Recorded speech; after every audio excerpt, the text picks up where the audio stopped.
Due to the graphic nature of this content, it may not be appropriate for some viewers.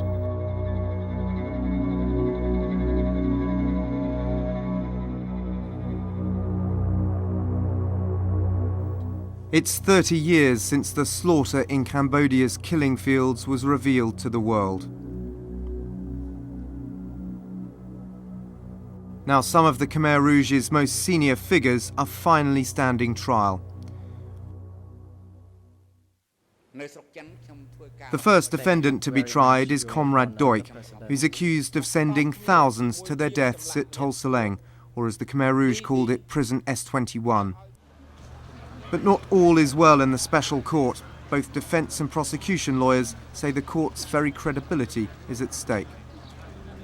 By the end of this year, this trial will have cost an estimated $100 million. That's less than some international war crimes trials, but in Cambodia it's still an awful lot of money. And the defence say that some of that cash may have been siphoned off by corrupt officials, tainting the entire judicial process. There's also speculation that the UN itself may have to pull out of this process if this issue isn't tackled soon, meaning the entire trial may collapse under the weight of these allegations.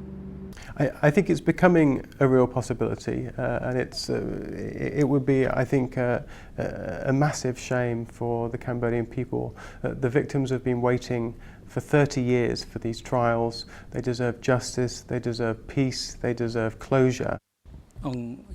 There's no suggestion the judges or the lawyers are involved in the corruption scandal. Instead, it's Cambodian staff from the court's Office of Administration who are at the centre of the allegations.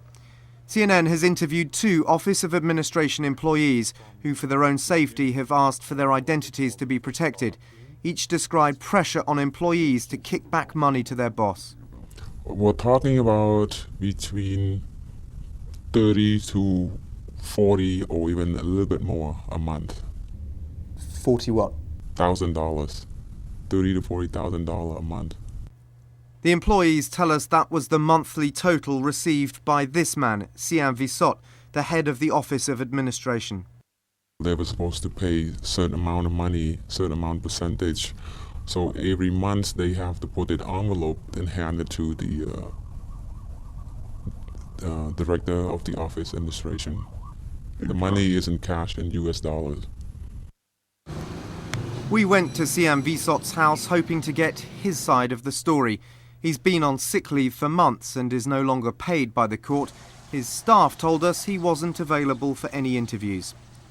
He did send me an email, though, vehemently rejecting the corruption allegations. It reads, "I've not taken kickbacks from anyone nor given kickbacks to anyone. I completely deny such an allegation.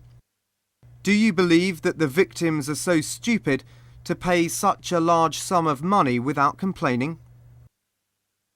Siam Visot also emphasised he'd introduced mechanisms in the court to allow staff to report corruption anonymously. But the UN still isn't satisfied, asking for international, not just Cambodian, ethics monitors. There have been anonymous boxes in the court for about 2 years, and we have had also monitors. We have received indeed a couple of anonymous complaints directly, but none of them refer to the matter that you have raised. But independent trial monitors say there's a sinister climate of fear, discouraging employees from coming forward. At the court, I have heard people express concern about loss of their job, or repercussions or retaliation against their families, and also some possibility of real sort of physical fears. But this employee decided to speak out. And to me, it's really sick. How could you take money from people every month and look at people in the eye and say, "Oh, I don't know anything about it"? Overseen by both Cambodian and international judges, the war crimes trial is largely funded through the UN member states. The UN confirmed to CNN that the OIOS, the UN's internal affairs body, has investigated corruption in the court administration, but the UN wouldn't share the results. And as you know, that work is confidential. The result of the probe will be submitted to the Cambodian party for further action. The Cambodian government confirmed Siam Visot was investigated by them for corruption, but says he was exonerated. They told me that they don't find any proof of kickback or corruption. Well, from what we understand, that there is huge amounts of corruption. I mean, it's not one or two people, it's the entire Cambodian administrative staff who are having to give kickbacks. If you want that the trial go ahead, separate the two cases. But defense lawyers say that's impossible. What's really disturbing is that by the time the judges make their decision, every piece of evidence, every bit that they look at and evaluate and deliberate on will have passed through the Office of Administration and will have literally passed through the hands of these people who we say have dirty hands. On many days, Cambodians fill the court to see this trial unfold. Prosecutors say people are counting on them to deliver justice, so the corruption allegations must be addressed. It's extremely unfair that people who have waited 35 years to finally get justice for what happened to them and their loved ones have to have that perception that it's not going to get done right because people are corrupt.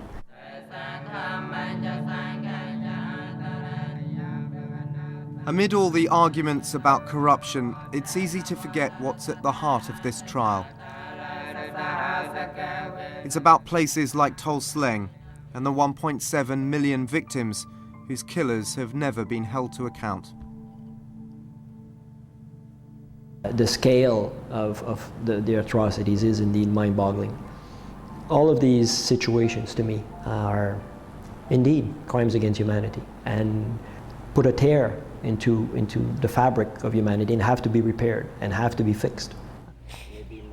A tear in the fabric of humanity that Nong Champal saw firsthand as a 9-year-old boy. It's coloured every moment of his life since.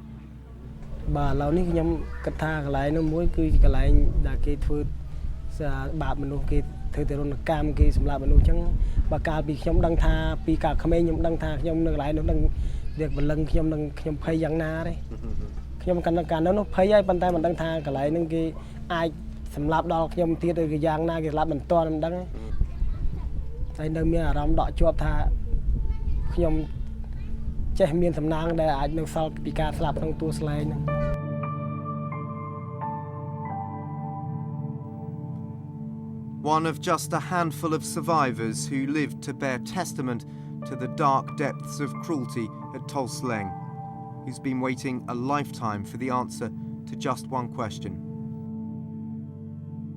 Why?